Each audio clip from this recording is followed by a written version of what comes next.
Hello,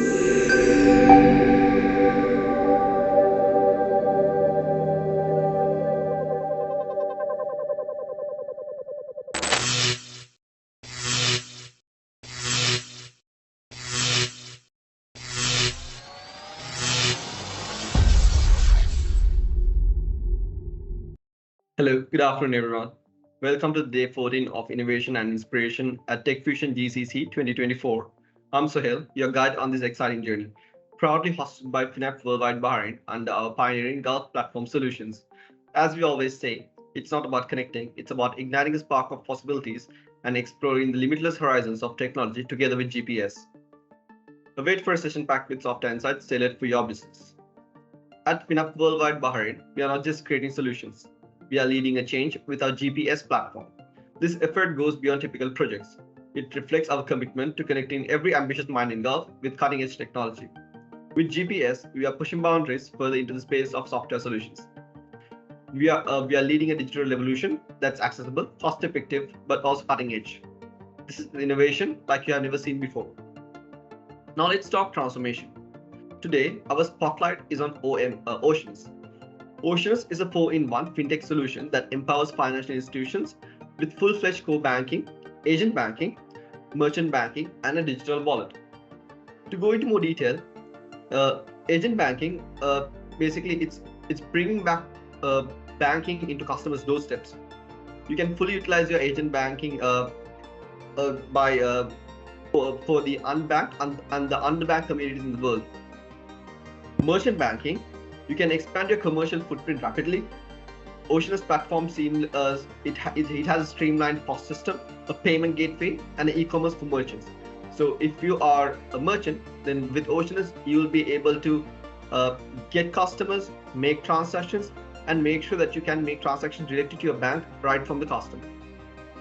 And of course, it supports digital wallet as well. Customers can leave their cash behind and cards when they're traveling. Instead, they can just make payments within seconds via their smartphone. We actually did spoke about Oceanus mobile application and its features in the episode 10. So in the same webinar series that we're doing at the moment. So if you'd like to know more about this mobile application and the comprehensive banking system, you can, which we have uploaded that onto our FINAP's YouTube channel. You can simply search for our channel by typing FINAP and you'll be able to find on the episode 10 more about Oceanus. So without further ado, let's dive into how Oceanus can be used as a neo-banking solution. So to speak of the backend of Oceanus, this is how the Oceanus backend looks like. This could either be in a separate instance as we have it here, or we can integrate this with core banking system of Ekoru. So this could be a module of Ekoru, or if you prefer to just have Oceanus for your agent banking needs or your merchant banking needs, then you can just use it like this. Right. Initially, you'll be greeted with a dashboard. In the dashboard, you will have widgets and charts, where these are interactive. You will be able to customize the widgets and charts the way that you want. So this will only show the important information like the loan portfolio, the loan deposit ratios, the deposit portfolio, and income and the expenses. So this can give you clear-cut figures for you to just log in, and you'll be able to see these figures, and you can have a better understanding as to how your business is performing. You also have the option to see the pending approvals. So these are the pending approvals of savings account, the pending loans that customers have requested for, and the pending customer approvals.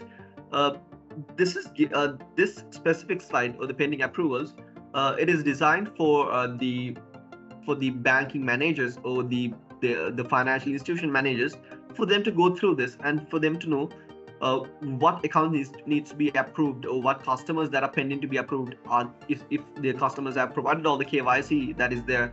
So all this information, they will be able to go through this, and they can approve these customers. Like for example, I've clicked on one customer.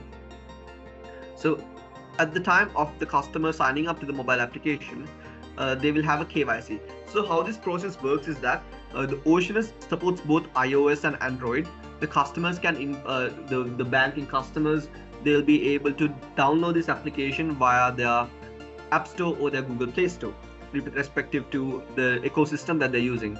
So when they download this application, they will have a KYC form that they need to fill through in order for them to register this system. So when they fill the KYC, they can basically, the financial institution gets to decide as to the information that needs to be in the KYC. So according to the information that the financial institution requires for the customers to fill, the KYC can be made. So once all of that is done with the KYC, these information will be presented on the system. So with this, they can decide basically if the information is accurate, or you can cross-check with the documents that they have provided to make sure that these customers are the information that the customers are given is legit. So it is modular. So talking about the first module, which is inquiries. So in this inquiries module, you'll be able to see the account inquiries. Here you can see the balance inquiries of customers' wallets, the transaction history, the bank account transactions, and the customer inquiries. You can see the customer global position, list of customers report, and the customers detail inquiry. So this could be a little maybe this could be a little maybe difficult for you to understand. Let me simplify it down. So the Oceanus wallet application, we have made this for a neobank. So before we get into the application, we have to understand what a neobank is. A neobank is something that is basically you can go into banking expansions without the brick and mortar system. So you do not have to have a physical branch in an area for you to have a neobank. Neobank is something that you can have digitally. So let's say, for example, your post office in your locality or a merchant could be an agent, right? So we as the financial institution, if I'm let's say that I'm from ABC financial institution, right? So hypothetically, yeah, so I'm ABC financial institution and I want to expand my financial institution into multiple branches, but I can't afford to do so, or maybe I'm looking for a cost-effective way where I can where I can expand my branches, or that I need to make sure that I'm serving the people that are unbanked or underbanked. So upon my business model, I basically can go into this banking system, which is of neobanking, and get people in a locality to be signed up to my bank as agents. So this could be merchant, they could be, they could be the post office, the any let's say like even the temple, for example, right? So any places that are famous in that specific locality can be taken as the agent. So these agents are basically, they are the middle person between the customer and the bank. The customers, while using the Oceanus mobile wallet application, they can go to the agents, they can perform transactions like deposits, they can do withdrawals, they will be able to open savings account, they can they can get information of the bank, such. So every time that the agent makes a transaction with the customer, the agent gets a commission from the bank. So by this, since we are not paying for any rent for the building of the branch, or since we are not paying for electricity utilities for the staff, all these other expenses of running a branch is cut off from there. So we are only paying the agent a commission amount for the transaction that they perform, right? So this is a very fast and a very simple way where we can expand our branches into areas where there is no banks, or where the people are underbanked or unbanked. So these people can also make accounts, they can come into the bank, they can sign up by themselves, and we by the backend, as we see, we can just do a quick customer verification, so we can authorize the customers from backend likewise. So I hope the idea of a neobank is clear to you. Right now, moving on to customer management, here is where we can create customers. So either customers can be created from the backend, or the customers can create themselves or register themselves through the application. So this is the mobile application that we demoed last week. So not last week, last week, I assume. So yeah, so this is the mobile application that the customers do see. While registering with the application, the customers can put their own details and they will be able to register by themselves. So yeah, you can either register by yourself, or from the backend we can register you as a customer. And after that, this system works as a creator authorizer module. So once the customer is created, it needs to be authorized from a higher personnel of the bank or the branch according to the role creations that we give permissions to. So the customer needs to be authorized. and the customer can be edited if the customer information is not accurate, or if it's not full in completion. And after editing, obviously you need to authorize for the customer to be registered into the system. And here you can see the customer's global position. So you will be able to see the transactions that the customer has done, and the agents that the customer transacted with, the amounts that they transacted with, the information as to the names and the locations and the contact numbers of the customer. So all this information about the customer can be seen. Here in the merchant management, again, as we create customers, we can also create merchants and agents. So we can create merchants, you can edit merchants, and you also have the options to authorize a merchant. So in the biller management, again, let's take a scenario. Let's take, for example, a supermarket, right? So I'm not going to name any supermarkets, but they assume this supermarket has branches all around your country, and they're massive, right? So they have branches all around the country, they're massive. So let's say that this supermarket signs up as a merchant or as an agent with our bank. Now, automatically, right from within a switch, we have access to people all around the country. So now that they are agent, people that are using this application can transact money with them within a split second. So we branched out all throughout the country, right? So now the customers, they are not only transacting, and they are not only making savings account, they are not only withdrawing funds from that specific merchant, but they can shop in that specific supermarket, and when they come to the cashier, they can decide to pay from this application itself. So here we can create billers. So the cashiers could be created as billers, and then they'll be able to make transactions. So let's say that they buy vegetables for $10, right? So they bought vegetables for $10, and then they want to make a transaction, or they want to pay for the vegetables. So these customers, they don't have to take a card, they don't have to pay by cash. What they can do is, the Oceanus has a QR method, or they have a paying method. So you can the customers using Oceanus can simply click on pay now. So the biller, or at the post, they would have a QR code, or they can have the merchant's ID as the number. So we as the customer can decide how we are going to pay. The easiest one would be a QR code, obviously. So you can simply have the QR code, and you will be able to scan the QR code and make the payment. And yeah, without having cash or card, with your smartphone itself, you'll be able to transact and get the payment and get your groceries. Moving to wallet account management. So to authorize the customers, as I mentioned, the customers need to fill a KYC form when they're registering themselves for the first time into the application. So once they register themselves with the application, with the KYC, we can basically go through. So as an example, this is something that the customer has registered by themselves. So we can basically go through the details that the customer has provided to us: their first name, the last name, the full name, their ID type, the ID number, their date of birth, gender, their primary mobile, their email, and here as attachments they can have their own photo, the customer signature, and if there are other attachments like the ID number attachment or whatever it is that the customer decides to provide, they can provide these information, and their account number. So obviously they have to be a customer of the bank for them to register themselves. So their account number, this could even be system generated, their account name, their status of the account, the branch that they're registered with, the product description, the currency that they're dealing with, and if there are any remarks. And here, once we see if all the information is up to date and if it is accurate, then you can authorize the customer into the system. Yeah, so here moving on to user management. The user management is done for the staff members of the bank.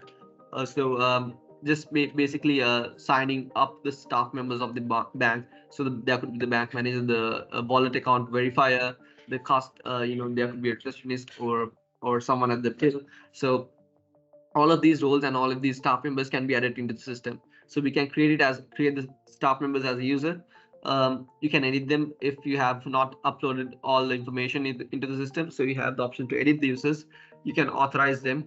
If a user needs to be cancelled, or let's say that they are not, maybe they resigned, so we have to remove them. So we can remove those users. We can inactivate the users in temporary basis, or we can reactivate the user as well. So if I'm a user and I've typed the wrong password multiple times while logging into the system, then I'll be locked automatically by the system. So yeah, but the system admin has the option to unlock you, so they can unlock a user.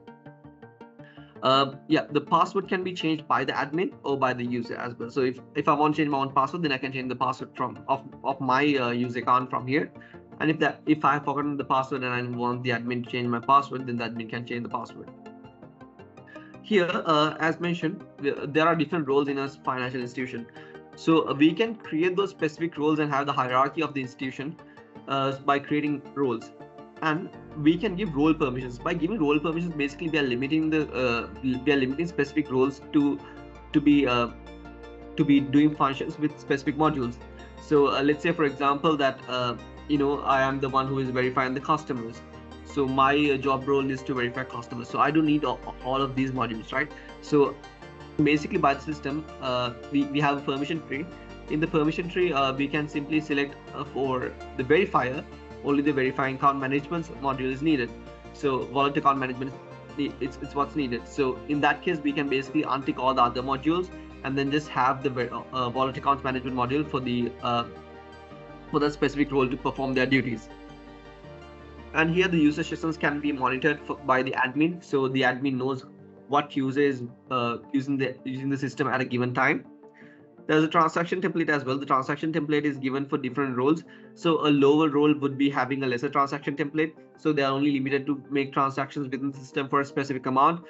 As they up their level, or as they increase their levels, they would have a higher transaction limit. And under the system administration, we have the option to we have a report designer.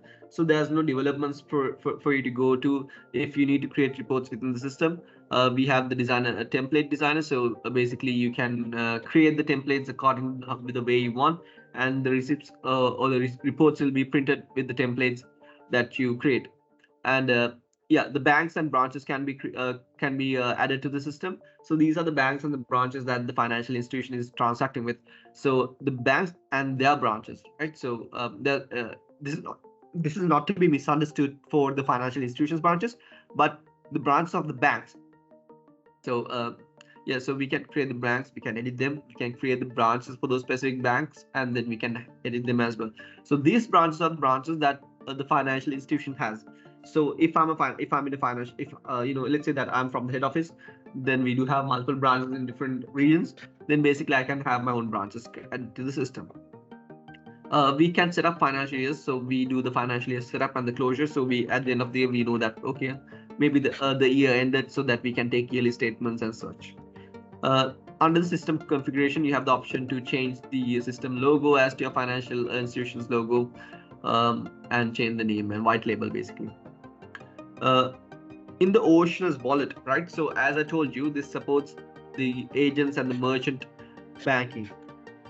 And I also mentioned that the only cost that we would be liable for is that we'll have to pay the merchants the commission for making the transactions for our customers, right? So basically what we can do is, whenever there's a transaction that is happening, we can have a charge template. So there's a global charge template. So let's say that two customers, without having the merchant as a middleman. So let's say that me and my brother, we both are customers of the X bank, right? So we both are customers of the X bank, and I transfer money to my brother. So in that scenario, I'm not depending on a merchant to make the transaction. I'm just doing QR transaction from my wallet to my brother's wallet. So since I made a transaction, the financial institution can decide to charge a small transaction fee. That fee we can decide under the global charge template. Now, in a case where I'm making the transaction with the merchant, so either that I'm depositing money to the merchant, or I'm paying for a merchant's bill, or if I'm making a withdrawal from the merchant, in a case like that, then we can have merchant transaction charge template. So the merchant would get a commission out of it. And there's global commission template. So for agents, for merchants, and for banking officers, whenever they are making transactions, then we can have a commission that is under that we give for them. So we can have a global commission template for it. And there's a merchant commission template as well. And once all this is done, we can run an EOD process. So only when the system only when the EOD process is run, basically the system will update to the next date. so the system knows what day and what year it is. So if I run the EOD process, then from the time that I finish the EOD process, it will show the date as 3rd August 2023. Right. So since we have not run the EOD for so long in this system, as it's a demo system, is why the date is expired. So you also have special functions, like you can search for specific functions within the search bar. You can go to home directly by clicking the home icon. So I'm not going to go too much with the mobile application, because as I mentioned, we did a demo into the mobile application on the episode 10. So if you have any questions of the mobile application, or if you need to know the functions of how the mobile application works, please feel free to search us on YouTube. You can search for us under the handle FINAP, and then you'll be able to find the webinar series. And yeah, I hope you enjoy the 10th episode, so that you can see how Oceanus mobile wallet application works. So today I just wanted to go through what a neobank is, and how Oceanus can cater to the neobanking clients, and how a bank can go for branchless expansions rapidly by using the Oceanus application. And a special mention that I need to mention is that since this can work as a POS solution as well, this can be a gateway where the customers can make utility payments. So if I'm paying for the water bill or the electricity bill, so as I mentioned in the last demo, we have the option for bill payments as well. So these bill payments, this could be for landline, internet, water, electricity. So an agent can actually make these payments on behalf of the customer and have a commission for themselves. So if I'm a banking agent and I'm registered towards Oceanus, basically if the customer needs to pay for their water bill, right? So what I can do is I can if the bill is for 1,000, then I can ask 50 more as my commission, and then charge the customer 1,050. Obviously, with the limitation of how much we set the merchant charge merchant commission template is, and the merchant will be able to make utility payments for the customer. So yeah, basically that is it for today's demo. I hope it is very clear for you as to how Oceanus works as a bank. If you have any questions, I'm all ears. So please, if you have any questions, you can ask me now. Well, looks like we do not have any questions. Thank you for joining the webinar this week. Yeah, if you have any questions, you can reach us on LinkedIn. I'm Sohail. So yeah, so as today's chapter comes to a close, I hope you had a glimpse of Oceanus, and you understood how this works and how this could benefit your business. So next week we invite you for another episode of Breakthroughs and Innovations. We'll be announcing the topic really soon on our LinkedIn. You can also find the link for this webinar on our LinkedIn and on our Facebook pages. Thank you for joining. Thank you for your time. And until next week, have a good day. Bye-bye.